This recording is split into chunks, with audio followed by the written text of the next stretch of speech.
Ladies and gentlemen, thank you for standing by. Welcome to the American Express Q1 2024 earnings call. At this time, all participants are in a listen-only mode. Later, we will conduct a question-and-answer session. If you wish to ask a question, please press star, then one on your touch-tone phone. You will hear a tone indicating you have been placed in queue. You may remove yourself from the queue at any time by pressing star, then two. If you're using a speakerphone, please pick up the handset before pressing the numbers. Should you require assistance during the call, please press star, then zero. As a reminder, today's call is being recorded. I would now like to turn the conference over to our host, Head of Investor Relations, Mr. Kartik Ramachandran. Please go ahead. Thank you, Daryl, and thank you all for joining today's call. As a reminder, before we begin, today's discussion contains forward-looking statements about the company's future business and financial performance. These are based on management's current expectations and are subject to risks and uncertainties. Factors that could cause actual results to differ materially from these statements are included in today's presentation slides and in our reports on file with the SEC.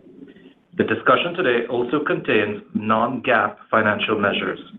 The comparable GAAP financial measures are included in this quarter's earnings materials, as well as the earnings materials for the prior periods we discussed.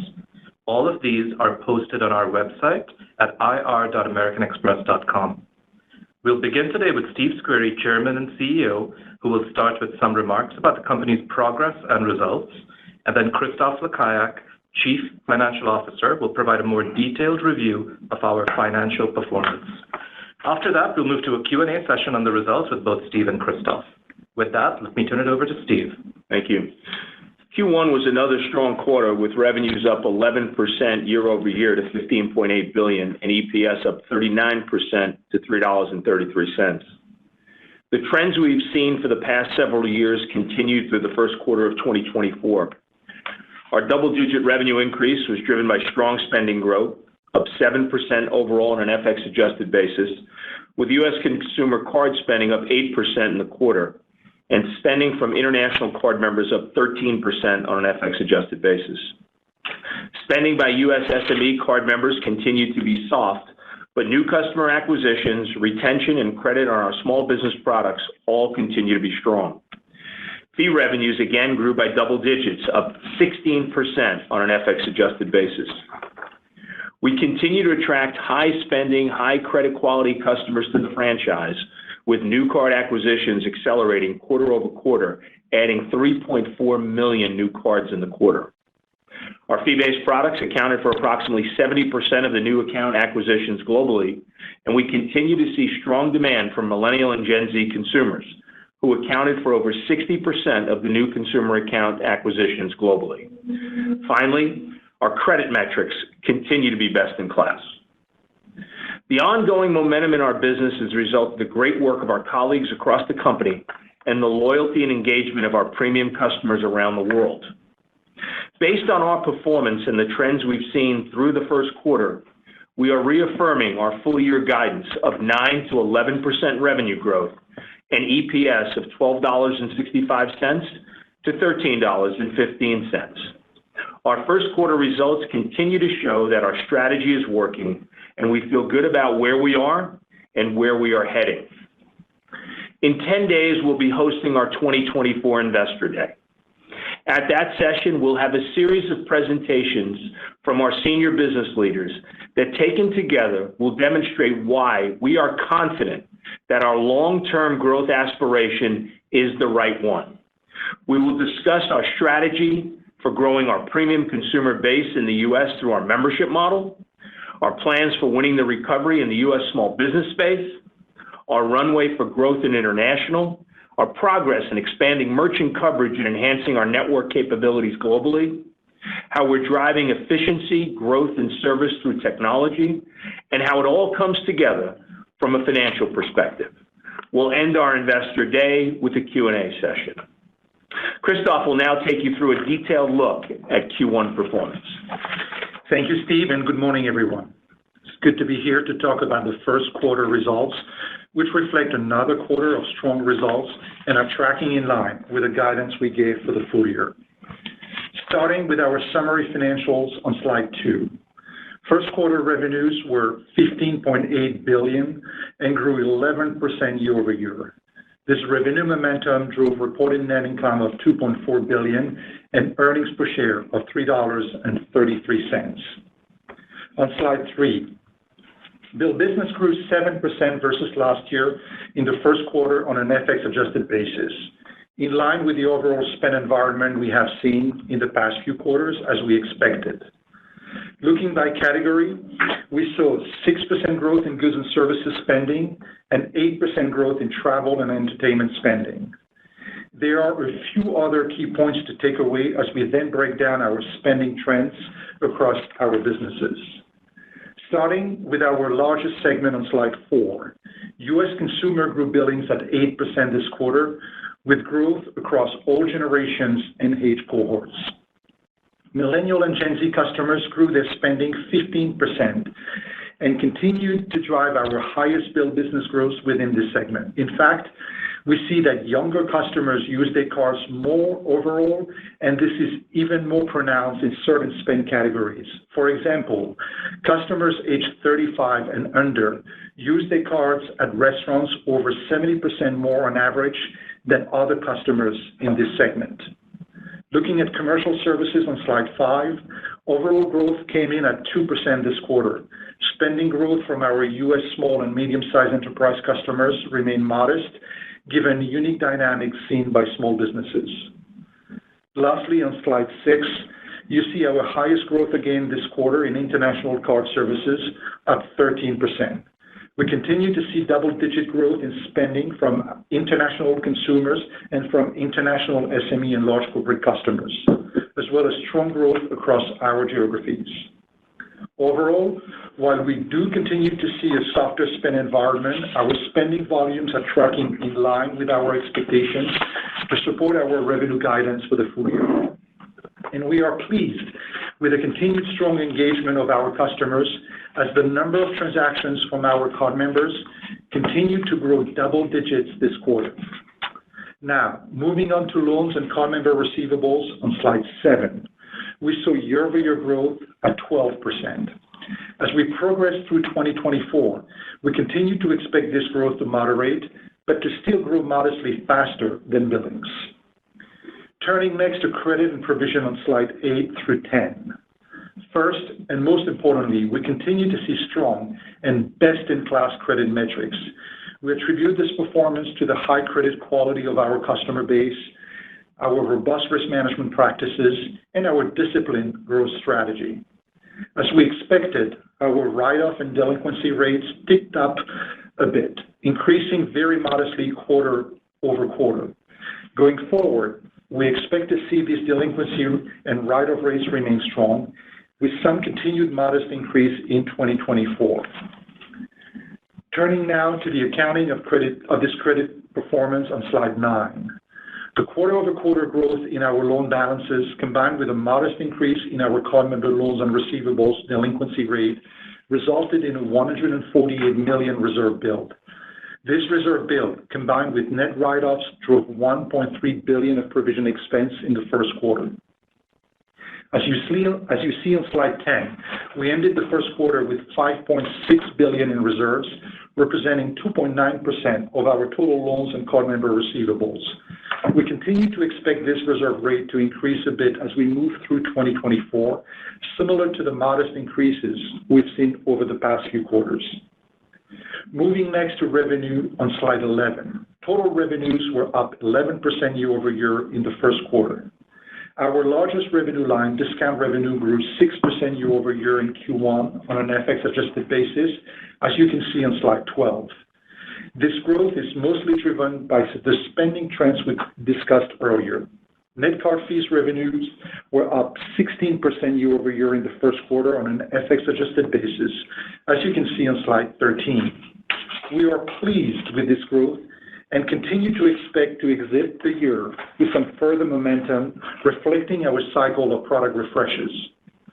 In the quarter, we acquired 3.4 million new cards, demonstrating the demand we're seeing for our products and the investments we've made. Importantly, acquisition of our premium fee-based products accounted for around 70% of new accounts, and the spend, revenue, and credit profiles of our new card members continue to look strong. Moving on to slide 14, you can see that net interest income was up 26% year-over-year in Q1. This growth is driven by the increase in our revolving loan balances and also by continued net yield expansion versus last year. We do expect this growth to continue to moderate as we move through the year. And I would remind you that for our business model, we would not expect to see a meaningful impact from a lower interest rate environment this year. To sum up revenues on slide 15, the power of our diversified model continues to drive strong revenue growth momentum. I would note, as you think about the CFPB late fee rule, that late fees from our U.S. consumer segment make up a small portion, less than 1%, of our overall revenue. While we have no specific plans to mitigate as of now, we are always looking at our pricing and policies in the ordinary course of business. Moving to expenses on slide 16. Starting at the top of the page, variable customer engagement expenses came in at 40% of total revenues for the first quarter. As you look at these costs, I would note that card member rewards included a $196 million benefit as a result of enhancements to our models for estimating future membership rewards redemptions, some of which we reinvested for growth in our marketing line. Looking forward, I still expect our variable customer engagement expenses to grow slightly higher than our revenue on a full-year basis as we continue to focus on our premium products and drive engagement from our card members. On the marketing line, we increased investments to $1.5 billion in the first quarter. We continue to be pleased with the strong, high-quality customer acquisition and engagement we see as a result of these actions. And we are on track to increase marketing spend in 2024 versus last year. Moving to the bottom of slide 16 brings us to operating expenses, which were $3.6 billion in the first quarter, flat to last year's expense and in line with our expectations for the year. When you look at the components of our operating expenses, salaries and benefits grew modestly versus last year compared to the growth we've seen in this line over the past years. This reflects the discipline with which we manage our expenses and is a great example of how we're able to drive efficiency while continuing to grow our business. We continue to see OpEx as a key source of leverage and are focused on delivering low levels of growth as we have historically done. Turning next to capital on slide 17. We returned $1.6 billion of capital to our shareholders in the first quarter on the back of strong earnings generation. Our CET1 ratio was 10.6% at the end of the first quarter, within our target range of 10 to 11%. We plan to continue to return to shareholders the excess capital we generate while supporting our balance sheet growth. We do not expect any material near-term changes to our capital management approach. That brings me to our 2024 guidance on slide 18. We feel really good about our first quarter results, which are tracking in line with our expectations for the year. These results continue to reinforce that our strategy is working, and we plan to continue to invest to support our momentum. As Steve discussed, for the full year of 2024, we are reaffirming our guidance of having revenue growth of 9 to 11% and earnings per share between $12.65 and $13.15. And we remain committed to running the business for the long term. As a reminder, this guidance and the items related to the full year 2024 that I just walked through do not include the potential impact from the sale of our certified business that we previously announced. We expect to realize a sizable gain on the sale and to reinvest a substantial portion of the gain back into our business, as we've done with similar transactions in the past. We still expect the deal to close in the second quarter and plan to provide more detail then. With that, I'll turn the call back over to Karthik to open up the call for your questions. Thank you, Christophe. Before we open up the lines for Q&A, I will ask those in the queue to please limit yourself to just one question. Thank you for your cooperation, and with that, the operator will now open up the line for questions. Operator? Ladies and gentlemen, if you wish to ask a question, please press star, then one on your touch-tone phone. You'll hear a tone indicating you've been placed in queue. You may remove yourself from the queue at any time by pressing star, then two. If you're using a speakerphone, please pick up the handset before pressing the numbers. One moment, please, for the first question. Our first question comes from the line of Sanjay Sakhrani with KBW. Please proceed with your question. Thank you. Good morning. I guess question for both Steve and Christophe. Christophe, you said that you guys are seeing a softer spending environment. I'm just curious, when you look at the data, what's driving that? Is it inflation? Is it just a bit of tapering off after the post-pandemic spending? And I'm just curious, as we think about what gets that going again, what is it? Obviously, the comparisons get easier as well, so that should help. But maybe you could just walk through that. Thank you. Yeah, let me start, and then Christophe can jump in. But when you look at overall spending, our overall spending is 7%, but consumer spending is 8%, and I think consumer spending is relatively strong. And when you look at international consumer spending is up 14%, and overall international is up 13%. Where you're seeing some softness is in SME. And so SME is up approximately 1%. And so I think as SME comes back, which we look as an opportunity down the road, as SME comes back, that'll drive some stronger spending. And I think the good things that we see from an SME perspective is that we're still acquiring cards, credit looks really good, and even though organic has come down, organic transactions have gone up.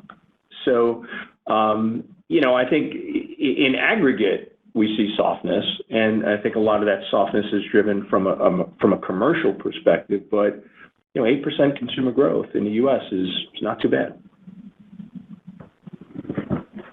Thank you. Our next question comes from the line of Mihir Bhatia with Bank of America. Please proceed with your question. Hi. Thanks for taking my question. I wanted to ask about the membership rewards expense. It looks like there's a little bit of a change there with model enhancements and stuff. Can you just talk about that a little more? Did the estimate for the URR, the redemption rate, change from the 96% at year end?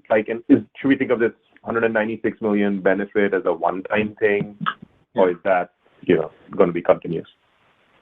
Hey, Mihir. Thank you for the question. So you should think about it as a one-time thing. And the URR is 96%. It's still at 96%. What we do is, because it's such an important model for us, we, on a regular basis, redevelop the model. And every time we redevelop the model, we try to enhance the model. So we feed the model with more data and try to refine their URR calculation. So that's exactly what happened. And when we did that in Q1, we came back with a little bit of the benefit. I say a little bit because you have to remember that the entire membership rewards bank is about $14 billion. It's a bit less than $14 billion. So $196 million is very small compared to the size of the balance sheet. And so it's a one-off, and we don't expect something similar anytime soon. Thank you. Our next question comes from the line of Mark DeVries with Deutsche Bank. Please proceed with your question. Yeah, thanks. Could you discuss what drove the reacceleration in the new card growth this quarter?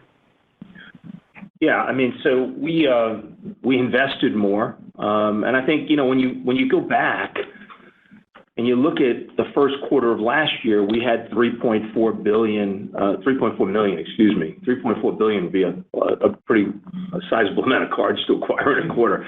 3.4 million cards acquired, and if you remember at that time, you had the SVB situation, and so there was a pullback. There was not only a pullback on our side, there was a little bit of a pullback in the industry, and I think there was some consumer trepidation as well. And so, as the year went on, we started to build up, and it culminated this year with, in the first quarter of 3.4 million cards. We invested more in marketing, as we said we were going to do. But I'd also like to highlight that a key driver of that acceleration is the product refreshes that we do. We've talked a lot how product refreshes really stimulate demand and how it makes our marketing dollars work a lot harder. And so we had the Delta product refreshes, we had a product refresh in Japan, we had a Hilton small business card, we had a British Airways card, and we're on our way to those 40 product refreshes that we talked about. And what product refreshes do, they do stimulate demand,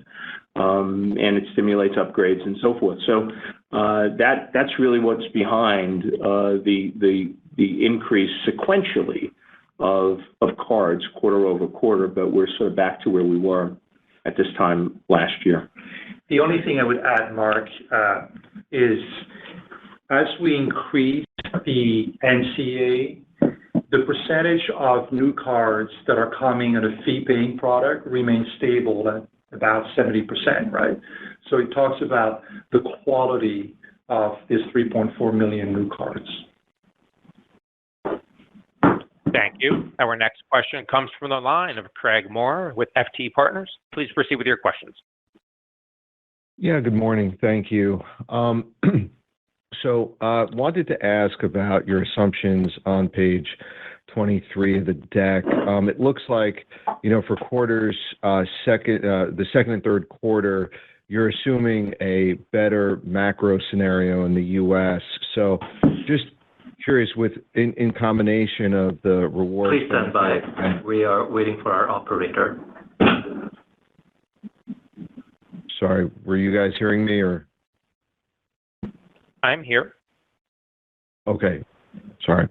So what I was saying was, with what seems to be firmer macro assumptions for second and third quarter, and the rewards benefit, how come EPS guide was held flat? I'm assuming there's probably a bigger buffer in there. And second, if you could comment on what the trends have been in your loan workout program. Have you been seeing higher, lower additions to that program, and how's progress been in terms of getting consumers on good payment plans and maintaining them? Thanks.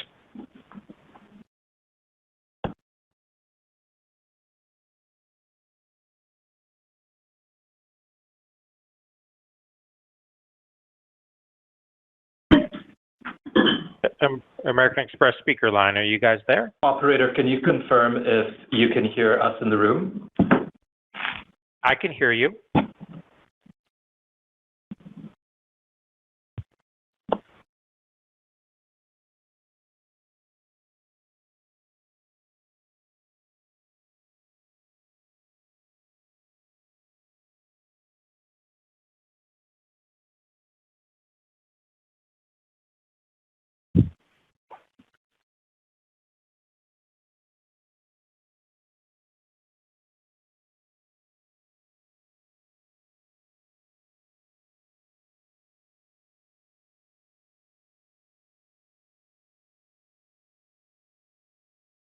Ladies and gentlemen, please stand by.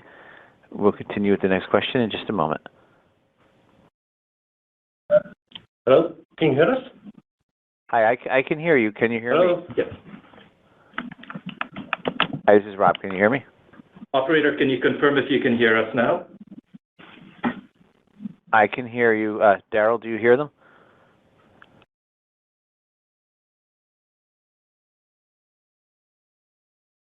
Hi, this is... I can hear everyone. I'm not sure. Please stand by while we check into this. We're experiencing some technical folks attending the call, we are going to dial back in, so please stay on the line, or if the call does drop, we ask you to dial back in. Thank you.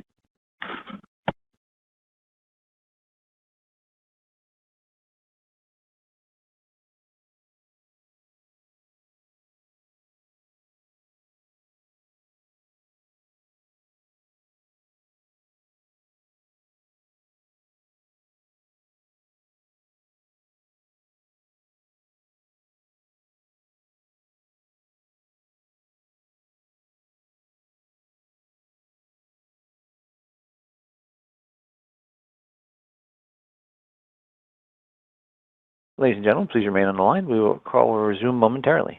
Thank you.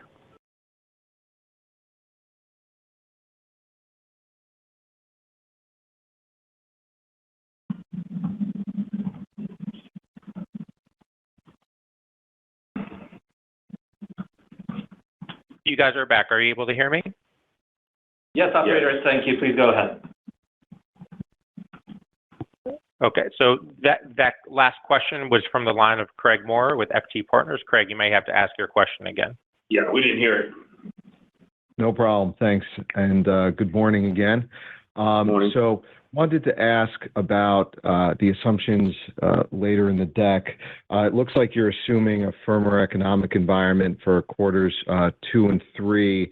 So taking that with the benefit on rewards, should we assume there's a larger buffer built into your guide because you didn't raise the EPS guide? And second, along the same lines, I wanted to ask about your loan workout program.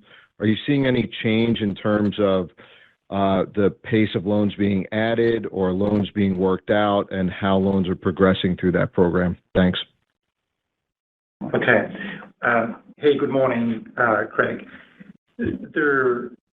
Under how we think about the balance of year, so as I say, we're going to stick to our EPS guidance. We're not going to change that range at this point in time. There's still a lot of things that need to play out in the balance of year, and we think that guidance best represent what we expect at this point in time. Specifically about how to think about that URL benefit, as I said in my prepared remark, I would say that a significant portion of that benefit was reinvested on the marketing line.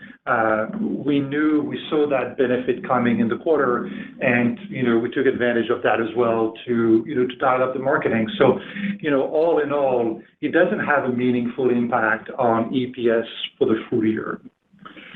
When it comes to their what we call their financial relief program and the modified loans. So this is an important program for us. We think, one of their best program in the industry. We have innovated. For instance, we have a short-term program. We are also, in that short-term program, enabling the card members to retain some spend capacity and, usage of the product. So we really think that it's a differentiator to help the card members that are experiencing stress. So that program is working really well for us. It's very effective. And what I can say is that the enrollment in the program has moderated in Q1, and that the performance of the card members within this program is very, very strong. We have a ton of metrics. One of the metrics we talked about in the past was we're looking at payment loyalty and how much the card members who are, in delinquent status are paying us versus paying our peers. And we like what we're saying, right? We're typically front of their wallet in terms of repayments, and it's definitely contributing to the strong credit metrics that you've seen. We think it's also consistent with our brand in terms of being there for our card members and having their back. So that program is working well, but just to be specific on your question, the enrollment in this program is moderating in Q1. Thank you. Our next question comes from the line of John Hecht with Jefferies. Please proceed with your question. Morning, guys. Most of my questions have been asked, so I guess I'm going to ask about, the Visa and MasterCard settlement, a reduction in interchange rates, and then some steering mechanisms. And I know historically, given your premium brand and so forth, those actions haven't had any impact on the business. But we haven't talked about that for a while, so I'm wondering if you guys just have some updated thoughts about that. Yeah, well, it's really hard to say how it's gonna play out over time. I mean, this has been going on, probably close to 20 years, and it still has to be approved by the courts, and we'll see. But what I would say is it really doesn't change sort of our strategy in any way. I mean, we're still focused on premium customers. Our customers still, engage with the products, will demand to use the products, and, we'll still maintain our virtual parity. So we'll see how it all plays out, but, we're going to continue to focus on what we control. And the only other thing I would say is that, our pricing is, policies and structures are fundamentally different than the networks.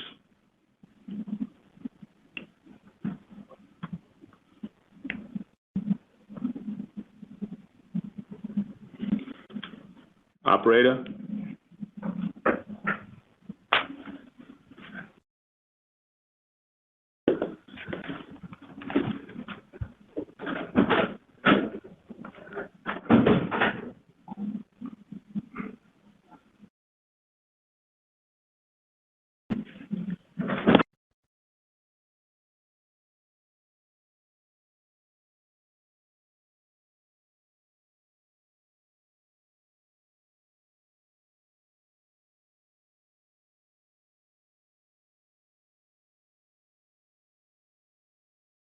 Not screw around dialing.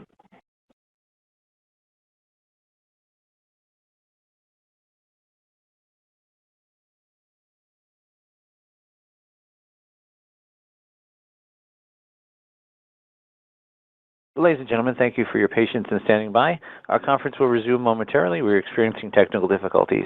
Please remain on the line, and once again, your conference will begin shortly. Thank you so much for joining us.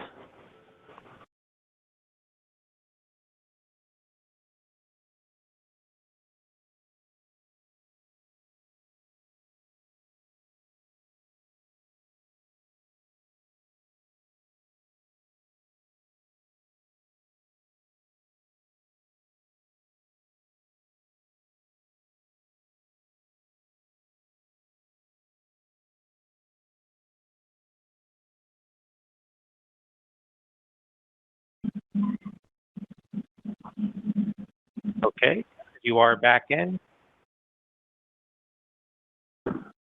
Operator, we can hear you. Can you go ahead and ask for the next question, please? Sure. And our next question comes from the line of Jeff Adelson with Morgan Stanley. Please proceed with your question. Hey, good morning, guys. Can you hear me okay? Yeah, we can. Okay, good. Yeah, I just wanted to ask on the prior comments you made last quarter about the card refresh plans for this year, 40 card products. I think from a quick count on our end, it seems like you've done 8 so far this year with Delta, Hilton, and maybe a card in India. Is that right? And maybe you could just talk a little bit about, trajectory over the rest of the year, cadence over the rest of the year, and what the response has been to some of those refreshes so far. I think more notably the big Delta one you did earlier this year, would be interested to hear the response you've seen from customers so far on that. Thank you. Yeah. So the product refreshes will go out through the year. We don't really talk about exactly when they're going to be released, but you can rest assured all 40 or approximately 40 will be done. It's a little early to tell on the refreshes as it's still in the early stages here. But what I would say from a Delta Reserve perspective, it has really gone well, probably beyond our expectations. So that is it's a great product. We raised the fee $100 and added over $560 worth of value. So that's going well. And as I said, the proof will be in the pudding because, refreshes really do help to drive demand. It drives awareness. It not only drives more engagement with existing cardholders. And it's been a strategy that has worked very, very well for us over the last number of years. And it's one that we're committed to on a go-forward basis because it's not only important to, again, drive demand, but you really want to reignite and reengage with the base. And what we really do is we look at what our customers really want and and make sure that we're adding that value that makes the most sense to them. Thank you. Our next question comes from the line of Rick Shane with JP Morgan. Please proceed with your question. Hey, guys. Thanks for taking my question. And Steve, it ties in with what you're just talking about. When we think about the life cycle of a customer, it's acquisition, it's engagement, and then ultimately it's loyalty and retention. And I think the real strength of American Express is on the loyalty retention side. When you talk about refresh, that's acquisition and engagement. Can you talk about what you're doing, investing on the back office side as the portfolio is growing so quickly to make sure that you maintain the loyalty and retention aspect of the business as well? Well, I think, it truly is a virtuous cycle. And I think, you've got it right. It's important to obviously acquire cards. And then as you acquire a card, you really want to engage them and get those cardholders spending in as many areas as they can. And so, you look at this ramp-up period over maybe a 0 to 24-month period. And then at that point in time, what's important is that we are engaging with the customer as a customer who is embedded within the franchise. And part of our marketing dollars not only goes to acquiring new customers, but we look at how people are spending. We look at how they're spending relative to other people like them, and that's where you'll see offers to either upgrade cards, line increases, other products that we have. And so it's that constant engagement, it's the analytics that go behind it that really leads to the retention. What you cannot do is once you have somebody, you just can't let them be stagnant. And so, and there's a lot of learnings out of our commercial business and out of our merchant business where, we have tremendous account managers and, that work with our clients on a daily basis, weekly basis to help them grow their spend.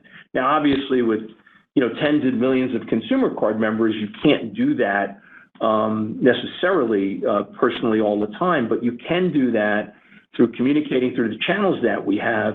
And another big part of our value proposition and our service proposition is when people do call into us, our customer care professionals, are able to look at their spending, look at how they're doing, and offer them other opportunities to really grow with us, either from again, from a lending perspective or from a card upgrade perspective. So I think it's really important what happens on that back office as that continues to fuel that virtuous cycle. Thank you. Our next question comes from the line of Bill Carcache with Wolfe Research. Please proceed with your question. Thanks. Good morning, Steve and Christoph. Morning. Although you mentioned, Christoph, that the rewards benefit was one-off, are you seeing any evidence of customers deriving greater value from experiential and partner-funded rewards? Yes, I'm just wondering if there's a possibility that pressure on the rewards rate could potentially abate in a sustained way as customers generate greater value in other ways. So let Christoph can get a little bit more into the detail, but I think you've hit on a really good point, and one that really is part of our value proposition, whether it's embedded value that we get from our partners that's embedded in the value proposition, and we're seeing that increase over time, and that's also, as you look at refreshes, you see that within the refreshes, but it's also the Amex offers and how we continue to work with our merchant partners to provide more benefits to our card members on an ongoing basis. So I think when you take that entire portfolio of the rewards opportunities that we have, the embedded value that comes, within the value proposition and Amex offers, all of that together, and it gets back to what Rick's point was, all of that together leads to more loyalty and more retention. Yeah. And to build up a little bit on the reward side, we are constantly trying to innovate on the MR side, on the number of partners engaged in the program, the ease of redemption as well. One of their latest innovation that is actually very successful in terms of how many card members are using it is the ability just to select a transaction on your statement, your digital statement, and actually use MR points to pay for that specific transactions. And we're seeing a lot of card members, using that. So we're constantly trying to make it easier and better for our card members to redeem, to make the product, the MR program competitive and more economic as well for us. So it's definitely a place of innovation that is a very dynamic place. Thank you. Our next question comes from the line of Don Fandetti with Wells Fargo. Please proceed with your question. Yes. Christophe, your international bill business growth continues to be very strong. Do you build that into your guidance at this level for 24 revenue growth? And can you give us an update on how your acceptance initiatives are going? Yeah, so we are, ICS and international was the fastest growing segment of American Express pre-COVID and has been for several quarters now as well. The opportunity is just much bigger for us in international. We're also investing, everything else being equal, proportionally a bit more in international. Their brand out in international is probably a bit more premium as well than it is in the US. So there's definitely a massive opportunity for us, and we're going after it. And that's baked in our guidance for this year. It's also factored in as we think about our long-term aspiration. Part of the things that we're going to do to deliver on that, guidance for this year and that long-term aspiration is actually to grow at a faster pace in international. It's a great opportunity for us for sure. So we're going to talk more about international at Investor Day. We'll have a separate segment on that, but we're also going to talk about how we continue to grow international coverage. And if you remember, a number of years ago, we talked about our international city strategy. We talked about industries we're going after. And so we'll provide some updates on that. But, the top line is international acceptance continues to grow and continues to improve. And when you look at the international business growing at the rate it's growing and coverage continuing to grow, we see that as a long runway for future growth. Thank you. Our next question comes from the line of Gus Gala with Monness, Crespi, and Hart. Please proceed with your question. Hi, guys. Good morning. Thank you for taking my question. Wanted to dig in and ask, can we talk about the opportunities to lower cost of funding? And similar line of thought here, can you talk a little bit about the pay over time feature? Thanks. Yeah. So the pay over time feature, you mean like how it's performing, how it's growing, pay over time? Let's talk about the performance and the unit economics if we can. Yeah. So pay over time is a facility that is available on our charge product. It's a service that a lot of card members are taking advantage of. It's the opportunity for them to revolve some of their transactions or part of their balance. Their performance is very strong. It's actually the segment of our balances that is the fastest growing. And from I would say from a performance standpoint, because that product or that service is attached to our charge card products, so typically premium card members, the credit performance is also the best that we have in our lending products. So it's a very efficient way for us to grow balances by extending credit to premium card members. And the first question, I forgot, was funding mix. Funding, and so the funding mix is still, it's still evolving towards more deposits. And as you know, deposits is for us the most effective and the most economical source of fund. And it's a very stable source of fund as well for us. I think we are at about 92% of our direct deposit balances are below the FDIC cap. So it's a stable, resilient, growing source of funding for us, and it's generating a lot of good things for us, including supporting our growth and growth plan and growth aspiration. And when you look at the yield that I had on the lending slide, one of the drivers behind the yield expansion year over year is actually a more effective cost of fund.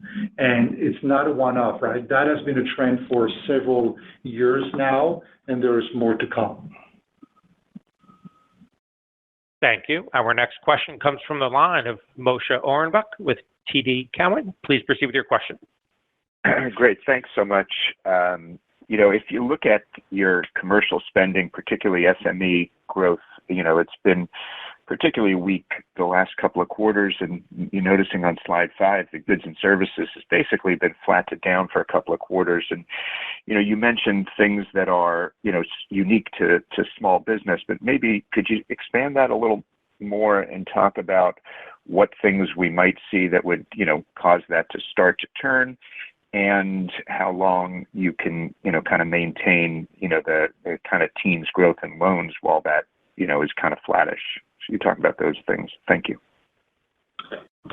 All right. Let me start, and I'm sure Steve will add up to this. So you're right. I mean, the SME bill business has been in that 1-2% range for a year now. We think that this is macro-driven, and we have a ton of data that confirms that. It's not specific to American Express, and the rest of the industry is experiencing, similar trends. I will note, as I think we said in the prepared remarks, that on the acquisition side, it's going very strongly. So the demand for the product is there. The quality of the applicant is there as well. And as we've said in the past, it's I would say the tenured base that is moderating their spend. We'll see how it goes.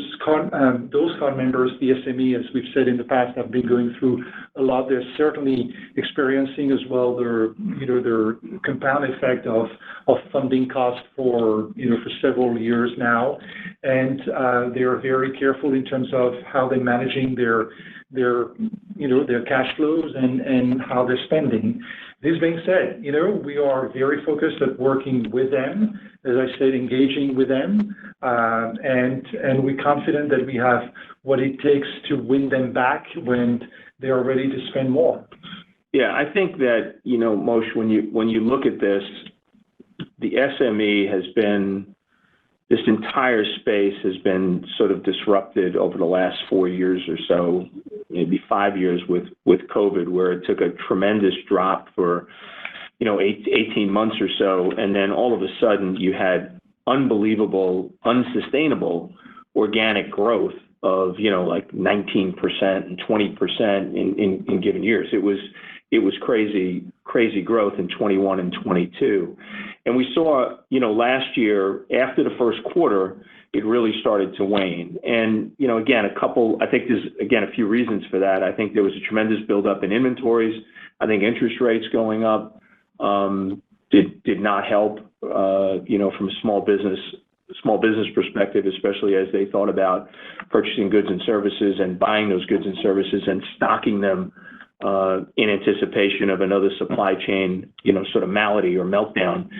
And, what we do like is that our acquisition is still very strong. The transactions, even within the tenured base, continue to go up. It's the larger transactions that we've really seen the organic decline on, and a lot of that can be industry specific, construction. A lot of that can also be, not buying big inventories up front. So I think what's important for us to focus on right now is to continue to acquire, continue to work with them and engaging with them. And then when they're ready to come back, we're there for them as they want to spend even more. As far as, and I started the conversation with this, as far as overall spending, that's what makes me feel really good about our overall spending, because we're able to grow 7% with our commercial business growing, very low, and small business only growing at 1%. And it's important. It's an important part of the franchise, and that's why, we feel good because of the credit and of the new acquisition. Thank you. Our final question will come from the line of Ryan Nash with Goldman Sachs. Please proceed with your question. Hey, good morning, guys. Morning. Good morning. So maybe to bring together some of the pieces of revenue growth, I think you were on the high end of the first quarter, and I think, Christophe, you said the expectation that NII was going to slow. Maybe just talk a little bit about how you think about the trajectory of the revenue growth. Do we need to see spend stabilize to remain in the range, or can we see the impact of refreshes and card acquisitions be enough to, stabilize revenue growth within the range on a quarterly basis? Thank you. Yeah. So things are in Q1 played out as we were expecting, right? Bill business came in similar to what we had experienced in the previous quarters. Card fee is moderating slightly from 17 to 16% FX-adjusted growth rate, and we're still expecting that it will pick up a little bit in the balance of year on the back of, the things that you said, including the card refreshes and acquiring a lot of premium cards. And NII at 26% is going to keep moderating because balances are moderating. So, the guidance for the full year is still to be between 9 and 11%.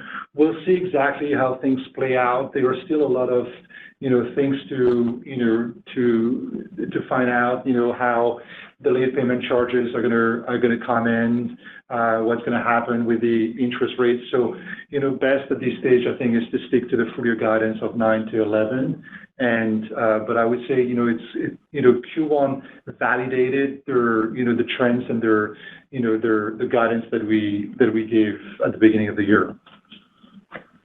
With that, we will bring the call to an end. Thank you again for joining today's call and for your continued interest in American Express. The IR team will be available for any follow-up questions. Operator, back to you. Ladies and gentlemen, the webcast replay will be available on our investor relations website at ir.americanexpress.com shortly after the call. You can access a digital replay of the call at 877-660-6853 or 201-612-7415. Access code 13745493 after 1 p.m. Eastern Time on April 19th through April 26th. That will conclude our conference call for today.